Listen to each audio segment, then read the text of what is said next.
ಗುಡಿಬಂಡೆಯಲ್ಲಿ BJP ಮಹಿಳಾ ಮೋರ್ಚಾ ಪದಗ್ರಹಣ, ಪ್ರತಿಭಾವಂತ ವಿದ್ಯಾರ್ಥಿಗಳಿಗೆ ಪುರಸ್ಕಾರ. ಪಕ್ಷದ ಹುದ್ದೆಗಿಂತ ಅಭಿವೃದ್ಧಿ ಕೆಲಸಗಳೇ ಮುಖ್ಯ. ಗುಡಿಬಂಡೆಯಲ್ಲಿ ಬಿಜೆಪಿ ರಾಜ್ಯ ಕಾರ್ಯದರ್ಶಿ ಮುನಿರಾಜ್ ಹೇಳಿಕೆ. ಗುಡಿಬಂಡೆ ಮಂಡಲ ಬಿಜೆಪಿ ಮಹಿಳಾ ಮೋರ್ಚಾ ನೂತನ ಪದಾಧಿಕಾರಿಗಳ ಪದಗ್ರಹಣ ಮಹೋತ್ಸವ. ಗುಡಿಬಂಡೆ ಪಟ್ಟಣದಲ್ಲಿ ಗಾಯತ್ರಿ ದೇವಸ್ಥಾನ ಪ್ರಸಾದ ಭವನದಲ್ಲಿ ಭಾರತೀಯ ಜನತಾ ಪಾರ್ಟಿ ಮಹಿಳಾ ಮೋರ್ಚಾ ಗುಡಿಬಂಡೆ ಮಂಡಲದ ವತಿಯಿಂದ ನೂತನ ಪದಾಧಿಕಾರಿಗಳ ಪದಗ್ರಹಣ ಹಾಗೂ ಎಸ್ಎಸ್ಎಲ್ಸಿ ಪ್ರತಿಭಾವಂತ ವಿದ್ಯಾರ್ಥಿಗಳಿಗೆ ಪ್ರತಿಭಾ ಪುರಸ್ಕಾರ ಸಮಾರಂಭವು ಪಟ್ಟಣದಲ್ಲಿ ಯಶಸ್ವಿಯಾಗಿ ಜರುಗಿತು. ಕಾರ್ಯಕ್ರಮವನ್ನು ಜ್ಯೋತಿ ಬೆಳಗಿಸುವ ಮೂಲಕ ಉದ್ಘಾಟಿಸಿದ ಬಿಜೆಪಿ ರಾಜ್ಯ ಕಾರ್ಯದರ್ಶಿ ಮುನಿರಾಜ್ ಅವರು ಮಾತನಾಡಿ, ಸಮಾಜದಲ್ಲಿ ಮತ್ತು ರಾಜಕೀಯದಲ್ಲಿ ಮಹಿಳೆಯರಿಗೆ ವಿಶೇಷ ಆದ್ಯತೆ ಸಿಗಬೇಕು. ಮಹಿಳಾ ಮೋರ್ಚಾ ತಂಡದ ಸಕ್ರಿಯ ಪಾಲ್ಗೊಳ್ಳುವಿಕೆಯಿಂದ ತಾಲೂಕು ಮಟ್ಟದಲ್ಲಿ ದೊಡ್ಡ ಮಟ್ಟದ ಅಭಿವೃದ್ಧಿ ಸಾಧ್ಯ. ಪಕ್ಷದಲ್ಲಿ ಕೇವಲ ಹುದ್ದೆಗಳನ್ನ ಪಡೆಯುವುದು ಮುಖ್ಯವಲ್ಲ, ಜನರಿಗಾಗಿ ಮಾಡುವ ಅಭಿವೃದ್ಧಿ ಕೆಲಸಗಳು ಮುಖ್ಯವಾಗುತ್ತವೆ. ನಿಮ್ಮೆಲ್ಲ ಸತ್ಕಾರ್ಯಗಳಿಗೆ ನಮ್ಮ ಕಾರ್ಯಕರ್ತರ ಪಡೆ ಹಾಗೂ ನನ್ನ ಬೆಂಬಲ ಸದಾ ಇರಲಿದೆ ಎಂದು ನೂತನ ಪದಾಧಿಕಾರಿಗಳಿಗೆ ಶುಭ ಹಾರೈಸಿದರು. ಕಾರ್ಯಕ್ರಮದಲ್ಲಿ ಇತ್ತೀಚೆಗೆ ಪ್ರಕಟವಾದ ಎಸ್ಎಸ್ಎಲ್ಸಿ ಪರೀಕ್ಷೆಯಲ್ಲಿ ಅತ್ಯುತ್ತಮ ಅಂಕಗಳನ್ನು ಗಳಿಸಿ ತಾಲೂಕಿಗೆ ಕೀರ್ತಿ ತಂದ ವಿದ್ಯಾರ್ಥಿಗಳನ್ನ ಗೌರವಿಸಿ ಅವರಿಗೆ ನಗದು ಬಹುಮಾನ ಹಾಗೂ ಶಾಲಾ ಬ್ಯಾಗ್ಗಳನ್ನು ವಿತರಿಸಲಾಯಿತು. ಈ ಸಂದರ್ಭದಲ್ಲಿ ಬಿಜೆಪಿ ತಾಲೂಕು ಘಟಕದ ಅಧ್ಯಕ್ಷ ಗಂಗಾರೆಡ್ಡಿ, ಪಟ್ಟಣ ಪಂಚಾಯಿತಿ ಮಾಜಿ ಅಧ್ಯಕ್ಷೆ ಆಶಾ, ಜಯಪ್ಪ, ಪ್ರಧಾನ ಕಾರ್ಯದರ್ಶಿಗಳಾದ ಜಿಎ ಅಮರೇಶ್, ಮದನ ಮೋಹನ್ ರೆಡ್ಡಿ, ಮಹಿಳಾ ಮೋರ್ಚಾ ಕಾರ್ಯದರ್ಶಿ ಅರುಣಾ, ಪ್ರಮುಖರಾದ ಜ್ಯೋತಿ, ಮಂಜುಳಾ ಸಿಂಗ್, ಬಿಜೆಪಿ ಮುಖಂಡ ಶಿವಪ್ಪ, ಯುವ ಮೋರ್ಚಾ ಪ್ರಧಾನ ಕಾರ್ಯದರ್ಶಿ ಗಗನ್, ಉಪಾಧ್ಯಕ್ಷ ವರುಣ್, ಮುಖಂಡರುಗಳಾದ ಪ್ರಹ್ಲಾದ್ ರಾವ್, ರವಿಕುಮಾರ್, ದಪ್ಪರ್ತಿ ಹರೀಶ್, ನವೀನ್, ಚಿರಂಜೀವಿ, ಭಾರತಿ, ಕಾರ್ತಿಕ್ ಸೇರಿದಂತೆ ಹಲವು ಮುಖಂಡರು ಹಾಗೂ ಕಾರ್ಯಕರ್ತರು ಉಪಸ್ಥಿತರಿದ್ದರು. Jayan Krishnareddy, JK News Kannada, Chikkaballapur. ಚಿನ್ನದ ಅಂಗಡಿ ವ್ಯಾಪಾರ ಅಂದರೆ ಚಿನ್ನದ ಅಂಗಡಿಯವರು ಬೇಜಾನ್ ವ್ಯಾಪಾರಗಳು ಮಾಡಿ ಅವಶ್ಯಕತೆ ಇದ್ದಾಗ ಮಾರೇ ಮಾರ್ತಾರೆ. ಚಿನ್ನ ಎಲ್ಲೋಗುತ್ತೆ, ಅದನ್ನು ಕೊಳ್ತೋಗುತ್ತೆ. ಅದು ಪಕೋಡ ಬಜ್ಜಿ ಆದ್ರೂ ಇವತ್ತು ಸಾಯಂಕಾಲ ಮಾಡಿದ್ರೆ ವ್ಯಾಪಾರ ಆಗಿಲ್ಲ ಅಂದರೆ ಕೊಳ್ತೋಗುತ್ತೆ, ದುಡ್ಡು ಲಾಸ್ ಆಗುತ್ತೆ. ಚಿನ್ನದವ್ರಿಗಿನ್ನ ಬೆನಿಫಿಟ್ ಆಗಿ ಅವ್ರಿಗೆಲ್ಲ 1/4 ಲಾಭ ಇರತಕ್ಕಂಥ ಚಿನ್ನದ ಅಂಗಡಿ. ಅವ್ರು ಇನ್ನು 10 ವರ್ಷ ಚಿನ್ನ ಯಾರು ಕೊಂಡುಕೊಂಡಿಲ್ಲ ಅಂದ್ರೂ ಅವ್ರು ಚೆನ್ನಾಗೇ ಇರ್ತಾರೆ. ಯಾವ ಚಿನ್ನದ ಅಂಗಡಿ ಅವನು ಏನೂ ಆಗಲ್ಲ. ಯಾಕೆಂದರೆ ಚಿನ್ನದ ಅಂಗಡಿ ಇಟ್ಕೊಂಡಿರೋನು ಕೋಟ್ಯಾಧೀಶ್ವರ, ಕೋಟ್ಯಾಧಿ ಕುಲಪತಿಗಳು. ಯಾಕೆಂದರೆ ಇವತ್ತು ಯಾರು ಸಾಮಾನ್ಯ ಜನ ಕೂಲಿ ಮಾಡೋರು, ನಾಲಿ ಮಾಡೋರು ಯಾರು ಚಿನ್ನದ ಅಂಗಡಿ ಇಟ್ಕೊಳ್ಳಲ್ಲ. ಚಿನ್ನದ ಅಂಗಡಿ ಇಟ್ಕೊಂಡಿರೋನು ಕೋಟಿಗಳಿರ್ತಕ್ಕಂಥವನು.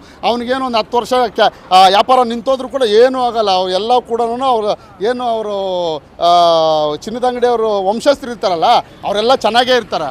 ಬೇಜಾನ್ ಆಸ್ತಿಗಳು ಮಾಡ್ಕೊಂಡಿರುತ್ತೆ, ಏನು ಓಡೋಗೋದೇನಲ್ಲ. ಸಾಮಾನ್ಯ ಜನಕ್ಕೆ ಇನ್ನೂ ಒಳ್ಳೇದಿದು. ಅನವಶ್ಯಕವಾದ ಈಗ ನೀವು ಉದಾಹರಣೆಗೆ ಅರ್ಥ ಮಾಡ್ಕೊಳ್ಳಿ, ಯಾವುದೋ ಒಂದು ಮದುವೆ ಮುಂಜಿಗೆ ಹೋಗ್ತೀವಿ ನಾವು, ಡಿಮ್ಯಾಂಡ್ ಇಕ್ತಾರೆ ಪಾಪ, ಬಡವರಿಗೆ ತಗೊಳಕ್ಕಾಗಲ್ಲ ಏನೋ ಬಂಗಾರನ. ಇದು ಒಂದು ಒಳ್ಳೇದಲ್ವಾ?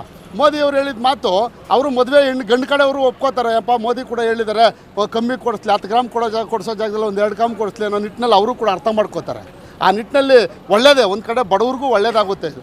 ಚಿನ್ನದ ಅಂಗಡಿಯವ್ರಿಗೆ ಏನಾಗಿದೆ ಅಂದರೆ ಒಂದು ಕೆಲಸ ಮಾಡೋಕ್ಕೆ ಹೇಳಿ, ಚಿನ್ನ ಇರೋದನ್ನು ದಾನ ಮಾಡಿಬಿಟ್ಟು ಅವ್ರು ಪಕೋಡ ಅಂಗಡಿನೇ ಇಟ್ಕೊಳ್ಳೋಕೆ ಹೇಳ್ಬಿಡಿ ಅವ್ರಿಗೆ ಅಷ್ಟೇ. ಒಂದು ಅರ್ಥ ಮಾಡ್ಕೊಬೇಕು. ಯಾಕೆಂದರೆ ನಾವೆಲ್ಲ ಈಗಿನ ಕಾಲದಲ್ಲಿ ಸೋಷಿಯಲ್ ಮೀಡಿಯಾ ಎಲ್ರಿಗೂ ಗೊತ್ತಾಗುತ್ತೆ, ಎಲ್ರಿಗೂ ಕೂಡ ಅರಿವಿದೆ. ಇವತ್ತೇನು ಹೊರ ದೇಶಗಳಲ್ಲಿ ಯುದ್ಧಗಳು, ಒಂದು ಕಾರ್ಮೋಡ ಯುದ್ಧಗಳು ಯಾವ ರೀತಿ ನಡೀತು, ಎಲ್ಲಿ ಆಯಿಲು ಎಲ್ಲಿಂದ ಬರ್ತಾಯಿತ್ತು ನಮಗೆ, ಇರಾನ್, ಇರಾಕು ಇವೆಲ್ಲ ಯಾವ ರೀತಿ ಇವತ್ತು ನಾಶ ಆಗಿದೆ, ನಮಗೊಂದು ಸ್ವಲ್ಪ ತೊಂದರೆ ಆಗಿದೆ. ಅದನ್ನು ಸನ್ಮಾನ್ಯ ನರೇಂದ್ರ ಮೋದಿಜಿಯವರು ಯಾವುದೇ ಒಂದು ಕುಂದುಕೊರತೆ ಇಲ್ಲದರೆ ಸಪ್ಲೈ ಮಾಡ್ತಾಯಿದ್ರು. ಆದರೆ ಬರೋದು ಹೋಗೋದು ಸ್ವಲ್ಪ ಅಡೆತಡೆ ಆಗಿದೆ. ಯಾಕೆಂದರೆ ತಗೊಂಬರೋದಕ್ಕೆ ಹೋಗೋದಕ್ಕೆ ಅದಕ್ಕೆಲ್ಲ ಕೂಡ ಆ ಒಂದು ಕಟ್ಟುನಿಟ್ಟಿನಲ್ಲೇ ಬರಬೇಕಾಗುತ್ತೆ. ಆ ದೇಶದ ಒಂದು ಕಟ್ಟುನಿಟ್ಟುಗಳಲ್ಲಿ ಅಲ್ಲೂ ಕೂಡ ಭಾರತ ದೇಶ ಅಂದರೆ ಅವ್ರು ಎದುರುಕೊಂಡು ಕೂಡ ಕಳಿಸ್ತಾ ಇದ್ದಾರೆ. ನಿಮಗೆಲ್ಲ ಗೊತ್ತಿರ್ತಕ್ಕಂಥ ವಿಚಾರ. ಇವತ್ತು ಯಾವುದೇ ಮಹಿಳೆಯರಿಗೆ ಗ್ಯಾಸ್ ಕೂಡ ತೊಂದರೆ ಏನಿಲ್ಲ. ಗ್ಯಾಸ್ ಬಗ್ಗೆ ಮಾತಾಡ್ತಾಯಿದ್ರು ಕಾಂಗ್ರೆಸ್ನವರು, ಗ್ಯಾಸ್ ಎಲ್ಲ ಬ್ಲಾಕಲ್ಲಿ ತಗೊಬೇಕು ಅಂತ. ಆದರೆ ಅದನ್ನು ಕೆಲವು ಏಜೆಂಟ್ಗಳು ಮಾಡ್ತಾಯಿದ್ದು. ಯಾವುದೇ ಸರ್ಕಾರದಿಂದ ಯಾವುದೇ ಒಂದು ಕಪ್ಪು ಚುಕ್ಕೆ ಕೂಡ ಬರ್ದಿರೋ ರೀತಿಯಲ್ಲಿ ಗ್ಯಾಸ್ ಕೊಡ್ತಾಯಿದ್ದಾರೆ. ಇವತ್ತು ಪೆಟ್ರೋಲ್ ಡೀಸೆಲ್ಲು ಅಷ್ಟೇ, ಆ ತಗೊಂಬರೋದು ಹಾಕೋದು ಈಗ ಸಂಪೂರ್ಣ ಪೆಟ್ರೋಲ್ ಬಂಕ್ ಅವ್ರು ಸ್ವಲ್ಪ ಆಟ ಆಡ್ತಾ ಇದ್ದಾರೆ, ಏನೋ ಒಂದು ಗಿಮಿಕ್ ಮಾಡೋಣ ಅಂತ ಹೇಳ್ಬಿಟ್ಟು. ಅದು ಬಿಟ್ಟರೆ ಯಾವುದೇ ಪೆಟ್ರೋಲ್ ಡೀಸೆಲ್ ಕೊರತೆ ಇಲ್ಲ, ಆದರೆ ಕಮ್ಮಿ ಉಪಯೋಗಿಸಿ. ಯಾಕೆಂದರೆ ದೇಶದ ಹೊರೆ ಇವತ್ತು ಆರ್ಥಿಕ ಪರಿಸ್ಥಿತಿ, ನಮ್ಮ ದೇಶ ಇನ್ನೂ ಚೆನ್ನಾಗಾಗಬೇಕು, ಅದನ್ನೆಲ್ಲ ಇದು ಮಾಡಬೇಕು ಅನ್ನೋದನ್ನು ದೇಶದ ಪ್ರಧಾನಮಂತ್ರಿಗಳು ಅರ್ಥ ಮಾಡಿಕೊಂಡು ಇವತ್ತು ಬಂಗಾರ ಅನವಶ್ಯಕವಾಗಿ ತಗೋಬೇಡಿ, ಅವಶ್ಯಕತೆ ಇದ್ದರೆ ತಗೊಳ್ಳಿ, ಪೆಟ್ರೋಲ್ ಡೀಸೆಲ್ಲು ಕೆಲಸ ಇದ್ದರೆ ಮಾತ್ರ ಉಪಯೋಗಿಸಿ, ಇಲ್ಲಾಂದರೆ ಉಪಯೋಗಿಸ್ಬೇಡಿ ಅಂತ ಮಾತು ಹೇಳಿದ್ದಾರೆ. ಅದು ನಮ್ಮ ಒಳ್ಳೆಯದಕ್ಕೆ, ಈ ದೇಶ ಒಳ್ಳೆಯದಾಗಲಿ, ದೇಶ ಅಭಿವೃದ್ಧಿ ಆಗಲಿ ಅನ್ನೋ ಒಳ್ಳೆಯದಕ್ಕೋಸ್ಕರ ಸನ್ಮಾನ್ಯ ಪ್ರಧಾನಮಂತ್ರಿಗಳು ಹೇಳೋದು. ಅದನ್ನೇನು ಬ್ಲ್ಯಾಕಲ್ಲಿ ಮಾರ್ತೀವಿ ಅಂತ ಹೇಳ್ತಾ ಇಲ್ಲ, ಬ್ಲ್ಯಾಕಲ್ಲಿ ತಗೊಳ್ಳಿ, ನೀವು ಜಾಸ್ತಿ ಕೊಟ್ಟು ತಗೊಂಬಿಟ್ಟು ಖರ್ಚು ಮಾಡಿ ಅಂತ ಯಾವುದನ್ನು ಹೇಳ್ತಾ ಇದ್ದಾರೆ. ಯಾವುದೂ ಇಲ್ಲ. ಇವತ್ತು ಸಂಪೂರ್ಣವಾಗಿ ಜನ ಅರ್ಥ ಮಾಡ್ಕೊಬೇಕು. ಇವತ್ತು ದೇಶ ಇವತ್ತು ಅಭಿವೃದ್ಧಿ ಆಗಬೇಕು, ದೇಶಕ್ಕೆ ಯಾವುದೇ ರೀತಿ ತೊಂದರೆ ಆಗಬಾರ್ದು, ಸಾರ್ವಜನಿಕರಿಗೆ ತೊಂದರೆ ಆಗಬಾರ್ದು ಅಂತ ಈ ಒಂದು ಕಟ್ಟುನಿಟ್ಟಿನ ಒಂದು ಜವಾಬ್ದಾರಿ ಅರ್ಥ ಒಂದು ಪ್ರಧಾನಮಂತ್ರಿಗಳು ಅವರೇ ಬೆಂಗಾವಲನ್ನು ಕಮ್ಮಿ ಮಾಡಿಕೊಂಡಿದ್ದಾರೆ. ಅನವಶ್ಯಕತೆಯಾಗಿ ನಾವೆಲ್ಲ ಖರ್ಚು ಮಾಡಬಾರ್ದು ಅಂತ, ಅದನ್ನು ಎಲ್ಲರೂ ಅನುಸರಿಸ್ಕೊಂಡು ಹೋಗ್ಬೇಕು ಅನ್ನೋ ಉದ್ದೇಶ ಅಷ್ಟೇ. ಖರೀದಿಸುವ ಪ್ಲಾನ್ ಇದ್ದೀರಾ? ಹಾಗಾದ್ರೆ ಕೇತಕಿ ಡೆವಲಪರ್ಸ್ ನಲ್ಲಿ ಮೂಲಭೂತ ಸೌಕರ್ಯಗಳುಳ್ಳ CC road, footpath, garden, under drainage, water supply, ಉತ್ತಮ ಪರಿಸರವುಳ್ಳ ಫ್ಲಾಟ್ಸ್ ಲೇಔಟ್ ಲಭ್ಯ. ಬೀದರ್, ಹುಮ್ನಾಬಾದ್ ಸೇರಿದಂತೆ ಹಲವು ಭಾಗಗಳಲ್ಲಿ ಸುಂದರ ಲೇಔಟ್ಗಳಿದ್ದು ಅತ್ಯುತ್ತಮ ಬೆಲೆ, ಇಎಂಐ ಸ್ಕೀಮ್ಸ್ ಅನ್ನು ಲಭ್ಯ. ಹಾಗಿದ್ರೆ ತಡೆಯಾಕೆ ಹಿಂದೆ ಸಂಪರ್ಕಿಸಿ 7676474747 ಎಂಡಿ ಸಂಗಮೇಶ್ ಚಿದ್ರಿ, ಹುಮ್ನಾಬಾದ್. ಗ್ರಾಹಕರ ಸ್ಯಾಟಿಸ್ಫ್ಯಾಕ್ಷನ್ ನಲ್ಲಿ ನಂಬರ್ 1 ತೃಪ್ತಿಕರ ದೈಹಿಕವಾದ ಹುಮ್ನಾಬಾದ್ನ ಎಸ್ವಿ ಟಿವಿಎಸ್ ಶೋರೂಮ್ ನಿಮಗಾಗಿ ತರುತ್ತಿದೆ ಹೊಸ ಮಾಡೆಲ್ಗಳ ಹೊಸ ಬೈಕ್ಗಳು. ಇಲ್ಲಿ ಟಿವಿಎಸ್ ನ ಸ್ಪೇರ್ ಪಾರ್ಟ್ಸ್ ಹಾಗೂ ಸರ್ವಿಸ್ ಕೂಡ ಲಭ್ಯ. ಹಾಗಿದ್ರೆ ತಡೆಯಾಕೆ ಹಿಂದೆ ಭೇಟಿ ನೀಡಿ, ನಾಗಲಕ್ಷ್ಮಿ ದಾಬಾ ಹತ್ತಿರ, ಗುಲ್ಬರ್ಗಾ ರೋಡ್, ಹುಮ್ನಾಬಾದ್. ಹೆಚ್ಚಿನ ಮಾಹಿತಿಗಾಗಿ ಸಂಪರ್ಕಿಸಿ 8494951009.